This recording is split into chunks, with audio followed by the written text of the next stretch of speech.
തൃശൂർ പൂരം അലങ്കോലപ്പെടുത്തിയ ഉദ്യോഗസ്ഥനെ അടക്കം ശബരിമല മണ്ഡല മകരവിളക്ക് ഉത്സവത്തിന് വിന്യസിച്ച സർക്കാർ.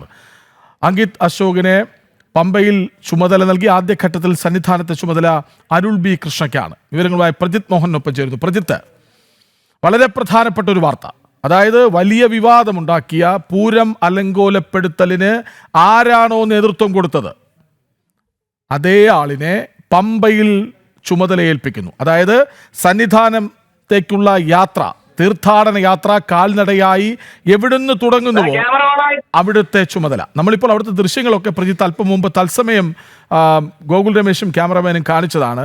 ആ പടവുകളൊന്നും നന്നാക്കിയിട്ടില്ല, കാട് പിടിച്ചു കിടക്കുന്ന ഒന്നും മാറ്റിയിട്ടില്ല, ആ പമ്പയിൽ മാലിന്യം ഇപ്പോഴും കുന്നുകൂടി കിടക്കുന്നു, എല്ലാ ദൃശ്യങ്ങളും കാണിച്ചു. അപ്പോൾ അങ്ങനെ തന്നെ ഒരു അവഗണനയുണ്ട്. രണ്ടാമതൊരു അലങ്കോലപ്പെടുത്തൽ, ഗൂഢമായ തീരുമാനമോ ഇതിന് പിന്നിൽ?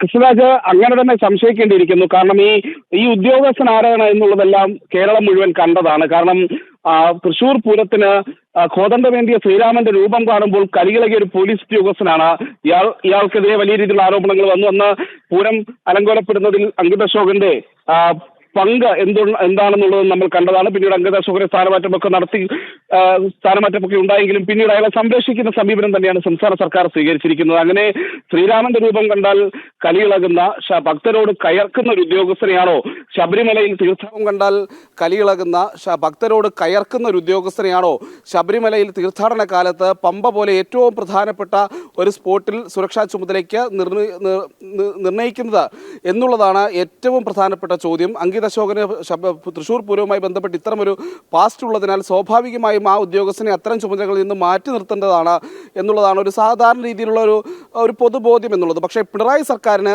ആ ഉദ്യോഗസ്ഥനെ വീണ്ടും പമ്പ പോലെ ഒരു ശബരിമല തീർത്ഥാടന കാലത്തും അവിടെ ഉത്തരവാദിത്തം നൽകി, അവിടെ ചുമതല നൽകി നിയമിക്കുന്നത് ആസൂത്രിതമാണോ എന്നുള്ളതൊരു സംശയം തന്നെയാണ്.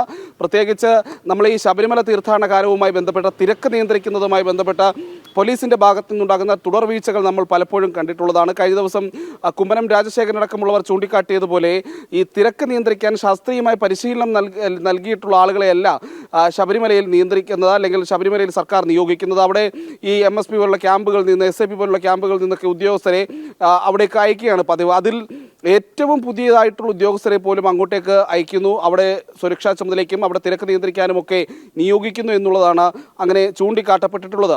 ഈ സാഹചര്യത്തിൽ അവരുടെ പലരുടെയും പരിശീലന കേന്ദ്രമായി പോലും ശബരിമല മാറുന്ന സാഹചര്യവുമുണ്ട്.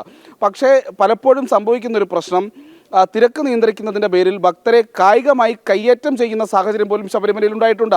ഭക്തരുടെ പുറത്തടിക്കുന്ന കാഴ്ചകൾ നമ്മൾ കണ്ടിട്ടുണ്ട്, ഭക്തരെ പിടിച്ച് തെള്ളുന്ന കാഴ്ചകൾ കണ്ടിട്ടുണ്ട്, ഭക്തരോട് വലിയ രീതിയിൽ കയർക്കുന്നതും ആക്രോശിക്കുന്നതും ഒക്കെ കണ്ടിട്ടുണ്ട്. അപ്പോൾ സ്വാഭാവികമായും തൃശൂർ പൂരം അലങ്കോലപ്പെടുത്തിയതിൻ്റെ പേരിൽ അല്ലെങ്കിൽ അലങ്കോലപ്പെടുത്തിയ ഒരു ഉദ്യോഗസ്ഥൻ അവിടെ കോതണ്ടവേന്തിയ ശ്രീരാമൻ്റെ രൂപം കൊണ്ടുവരുന്നത് കണ്ട് അതിനെതിരെ ആക്രോശിച്ച ഉദ്യോഗസ്ഥൻ, അവിടെ ഭക്തരെ ഭീഷണിപ്പെടുത്തിയ ഉദ്യോഗസ്ഥൻ, അയാളെ എന്തിന് ശബരിമല തീർത്ഥാടനത്തിൻ്റെ ഏറ്റവും നിർണായകമായ 2 സ്പോട്ടുകളിൽ ഒന്നിൻ്റെ ചുമതല നൽകുന്നു എന്നുള്ളത് സംശയകരമായൊരു നടപടിയല്ലാതെ മറ്റൊന്നുമായി കാണാൻ കഴിയില്ല എന്നുള്ളതാണ്.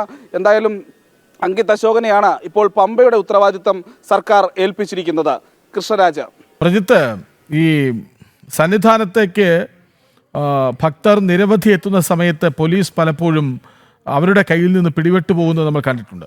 ഞാനും പ്രജിത്തും ഒരേ സമയം സന്നിധാനത്ത് ഡ്യൂട്ടിയിലുണ്ടായിരുന്ന സമയത്താണ്, ഓർമ്മയുണ്ടാകുമെന്ന് പ്രതീക്ഷിക്കുന്നു. ഒരേ ദിവസം ഭക്തർ ക്രമാതീതമായി സന്നിധാനത്തേക്ക് എത്തുന്നു, അതേ ദിവസം പോലീസിൻ്റെ ടീം മാറുന്നു. അതായത് ഒരു പോലീസ് സംഘം അതുവരെ സേവനമനുഷ്ഠിച്ചവർ മലയിറങ്ങുന്നു, പുതിയ ടീം അവിടെ എത്തുന്നു. ആ ദിവസമായിരുന്നു ഏറ്റവും വലിയ പ്രതിസന്ധി ഉണ്ടായത്, ഓർമ്മ കാണുമെന്ന് പ്രതീക്ഷിക്കുന്നു.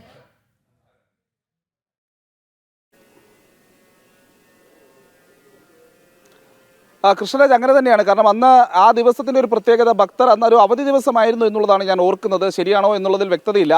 അന്ന് ഈ പറയുന്ന രീതിയിൽ ഭക്തർ കൂടുതലായി ശബരിമലയിലേക്ക് എത്താൻ സാധ്യതയുണ്ട് എന്നുള്ളത് എന്നോടത് ആദ്യമായി പറഞ്ഞതും കൃഷ്ണരാജ് തന്നെയാണ്. അന്ന് ശബരിമലയിലെ മെസ്സിൽ വെച്ചതാണ് കൃഷ്ണരാജ് ഞാനിന്നത് സംസാരിക്കുന്നത്. അന്നത് സംസാരിച്ചതിന് ശേഷം പിന്നീട് ഉണ്ടായ പ്രശ്നങ്ങളും നമ്മൾ കണ്ടതാണ്. അന്നേരം വരെ ചുമതലയുണ്ടായിരുന്ന പോലീസ് സംഘത്തെ മാറ്റി പുതിയ സംഘത്തെ നിയോഗിക്കുന്നു. അതുവരെ ശബരിമലയിൽ ഒരു പരിശീലനവും ലഭിച്ചിട്ടില്ലാത്ത പരിചയമില്ലാത്ത അല്ലെങ്കിൽ ശബരിമലയിൽ ഒരു തവണ പോലും വന്നിട്ടില്ലാത്ത ഒരുപാട് ഉദ്യോഗസ്ഥർ വന്ന് അവിടെ തിരക്ക് നിയന്ത്രിക്കാൻ അവരെ നിയോഗിക്കപ്പെടുന്നു. എന്ത് ചെയ്യണമെന്നറിയാതെ അവർ പരസ്പരം നോക്കി നിൽക്കുന്ന കാഴ്ച, ഭക്തരെ തടഞ്ഞിടുന്നതിനപ്പുറത്തേക്ക് ഒരു കാര്യവും ചെയ്യാൻ അവർക്ക് സാധിക്കുന്നില്ല.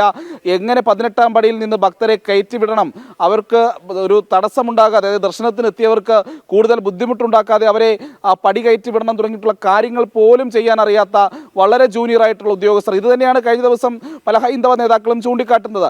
ശബരിമലയിൽ പരിശീലനം ലഭിച്ച, ക്രൗഡ് കൺട്രോളിന് പരിശീലനം ലഭിച്ച സൈന്യം പോലെയുള്ള സംവിധാനങ്ങൾ ഉപയോഗപ്പെടുത്തണമെന്നുള്ള ആവശ്യം ഹൈന്ദവ നേതാക്കൾ മുന്നോട്ട് വയ്ക്കുന്നുണ്ട്.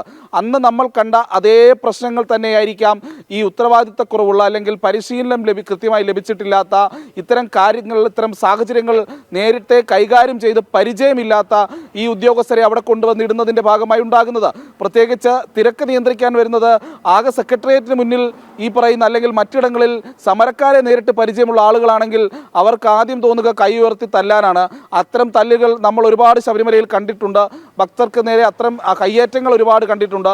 അന്ന് കൃഷ്ണരാജ് സൂചിപ്പിച്ചതുപോലെ തന്നെയാണ് അന്നത്തെ ദിവസവും സംഭവിച്ചതാണ്.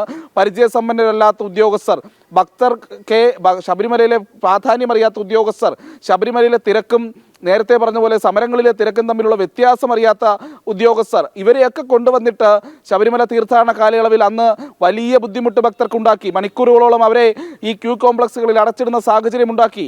അവിടെ കുടിവെള്ളവും ഭക്ഷണവും കിട്ടാതെ കുട്ടികളടക്കമുള്ള ശബരിമല അയ്യപ്പ ഭക്തർ വലയുന്ന കാഴ്ച നമ്മൾ കണ്ടു. അന്ന് ഓരോയിടത്തും മണിക്കൂറുകളോളം രാത്രിയിൽ പോലും ആളുകൾ ഇങ്ങനെ നിന്ന് കരയുന്നതും നിലവിളിക്കുന്നതും ഒക്കെ നമ്മൾ കണ്ടു. ഒരു വാഷ്റൂമിൽ പോകാനുള്ള സൗകര്യം തങ്ങൾക്കില്ല, കുടിവെള്ളം എത്തിക്കാൻ ആരുമില്ല, ഇവിടെ നിന്ന് വിടുന്നില്ല എന്നൊക്കെയുള്ള അവരുടെ രോദനങ്ങൾ നമ്മൾ കണ്ടതാണ്. അങ്ങനെ വലിയ വീഴ്ചകൾ സംഭവിച്ചു. അതിന് സമാനമായിട്ടുള്ള വീഴ്ചകൾ ഇത്തവണയും സംഭവിക്കാം. പരിചയസമ്പന്നരായ ഉദ്യോഗസ്ഥരെ അവിടെ നിയോഗിക്കുന്നില്ല എങ്കിൽ. അതിനൊപ്പമാണ് അങ്കിത് അശോകനെ പോലെയുള്ള ഒരു ഉദ്യോഗസ്ഥനെ പമ്പയുടെ നിർണായകമായ പമ്പയുടെ ചുമതല നൽകി എന്ത് സന്ദേശമാണ് സർക്കാർ നൽകുന്നത് എന്നുള്ള ചോദ്യവും ഉയരുന്നത്. അങ്കിത് അശോകനെതിരെ ശക്തമായ നടപടികൾ സ്വീകരിക്കാതിരുന്നതിൽ വ്യാപകമായ വിമർശനം ഹൈന്ദവ സംഘടനകളടക്കം ഉയർത്തിയിരുന്നു. അപ്പോഴാണ് അതേ ഉദ്യോഗസ്ഥനെ ശബരിമലയിൽ ഇത്ര വലിയ വിഷയങ്ങൾ ഏതായാലും ഇതൊക്കെ ബോധപൂർവമല്ലാതെ മറ്റെന്താണ്? ഒരു വലിയ വിവാദത്തിന് തിരികൊളുത്തിയ പോലീസ് ഉദ്യോഗസ്ഥനെ തീർത്ഥാടന കാലം തുടങ്ങുന്ന അതേ സമയത്ത് തന്നെ പമ്പ പോലെ സുപ്രധാനമായ ഒരിടത്ത് ചുമതല ഏൽപ്പിക്കുന്നതിന് പിന്നിൽ എന്താണ്? ഒരു സംശയവും വേണ്ട. വിവരങ്ങൾ നൽകുകയായിരുന്നു പ്രജിത് മോഹൻ.